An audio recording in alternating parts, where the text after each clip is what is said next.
Welcome again, all my lovely listeners. Thank you for joining me for yet another episode of Terrors of the Creative Mind. Today our tale tells us of a childhood friend who might not always know what's best for us. So sit back and prepare yourself for Mr. Widemouth. During my childhood, my family was like a drop of water in a vast river, never remaining in one location for long. We settled in Rhode Island when I was 8, and there we remained until I went to college in Colorado Springs. Most of my memories are rooted in Rhode Island, but there are fragments in the attic of my brain which belong to the various homes we had lived in when I was much younger. Most of these memories are unclear and pointless. Chasing after another boy in the backyard of a house in North Carolina, trying to build a raft to float along the creek behind the apartments we rented in Pennsylvania, and so on. But there is one set of memories which remains as clear as glass, as though they were made just yesterday. I often wonder whether these memories are simply lucid dreams produced by the long sickness I experienced that spring, but in my heart I know they are real. We were living in a house just outside the bustling metropolis of New Vineyard, Maine, population 643. It was a large structure, especially for a family of 3. There were a number of rooms that I didn't see in the 5 months we resided there. In some ways, it was a waste of space, but it was the only house on the market at the time, at least within an hour's commute to my father's place of work. The day after my 5th birthday, attended by my parents alone, I came down with a fever. The doctor said I had mononucleosis, which meant no rough play and more fever for at least another 3 weeks. It was horrible timing to be bedridden. We were in the process of packing our things to move to Pennsylvania, and most of my things were already packed away in boxes, leaving my room barren. My mother brought me ginger ale and books several times a day, and these served the function of being my primary form of entertainment for the next few weeks. Boredom always loomed just around the corner, waiting to rear its ugly head and compound my misery. I don't exactly recall how I met Mr. Widemouth. I think it was about a week after I was diagnosed with mono. My first memory of the small creature was asking him if he had a name. He told me to call him Mr. Widemouth because his mouth was large. In fact, everything about him was large in comparison to his body. His head, his eyes, his crooked ears, but his mouth was by far the largest. "You look kind of like a Furby," I said as he flipped through one of my books. Mr. Widemouth stopped and gave me a puzzled look. "Furby? What's a Furby?" he asked. I shrugged. "You know, the toy. The little robot with big ears. You can pet and feed them, almost like a real pet." "Oh," Mr. Widemouth resumed his activity, "you don't need one of those. They aren't the same as having a real friend." I remember Mr. Widemouth disappearing every time my mother stopped by to check on me. "I lay under your bed," he explained later. "I don't want your parents to see me because I'm afraid they won't let us play anymore." We didn't do much during those first few days. Mr. Widemouth just looked at my books, fascinated by the stories and the pictures they contained. The 3rd or 4th morning after I met him, he greeted me with a large smile on his face. "I have a new game we can play," he said. "We have to wait until your mother comes to check on you because she can't see us play it. It's a secret game." After my mother delivered more books and soda at the usual time, Mr. Widemouth slipped out from under the bed and tugged at my hand. "We have to go to the room at the end of this hallway," he said. I objected at first, as my parents had forbidden me to leave my bed without their permission, but Mr. Widemouth persisted until I gave in. The room in question had no furniture or wallpaper. Its only distinguishing feature was a window opposite the door. Mr. Widemouth darted across the room and gave the window a firm push, flinging it open. He then beckoned me to look at the ground below.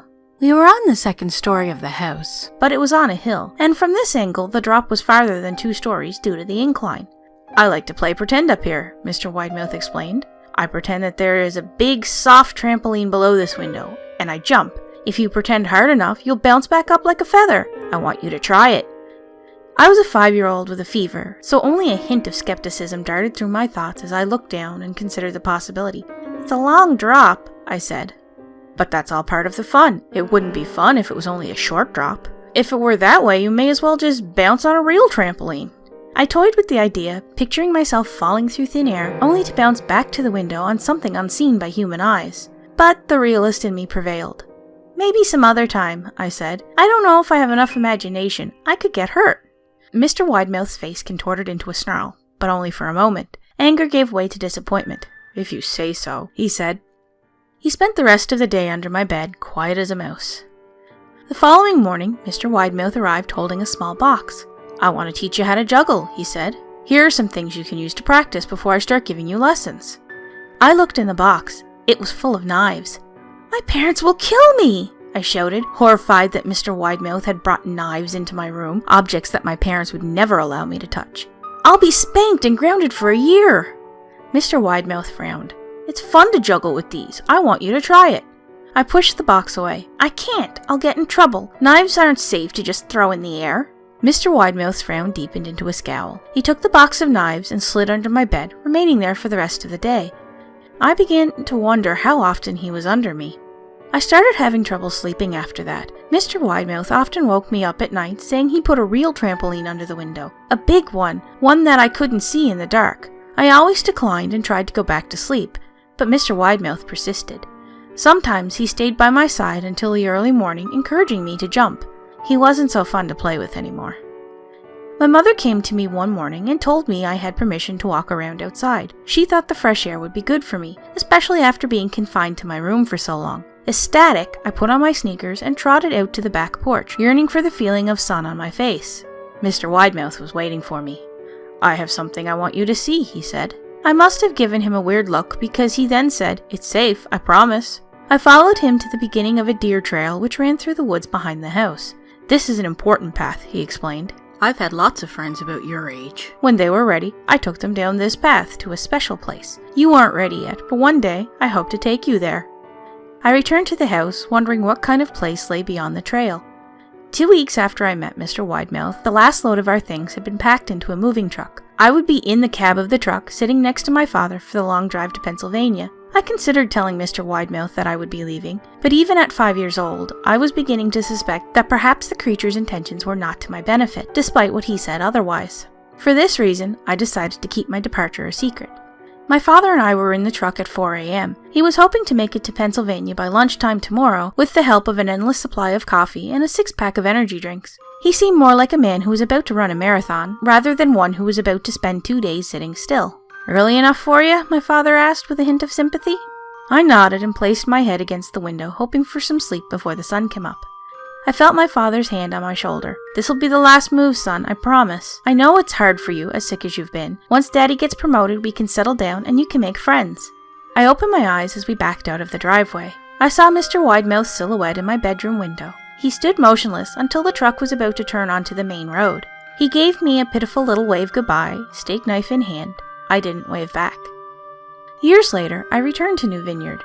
The piece of land our house had stood upon was empty except for the foundations, as the house had burned down a few years after my family had left.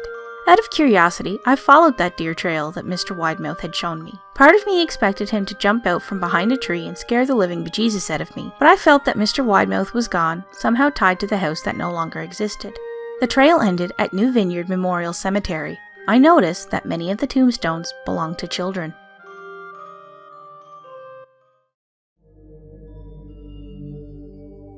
And that, my lovely listeners, is the end of our tale. I hope it gave you the chills you were looking for. If it did, please let me know by leaving a thumbs up. And if you want to hear more like this, please subscribe as well. Thank you for listening, and I hope to see you again in our next terror-filled episode.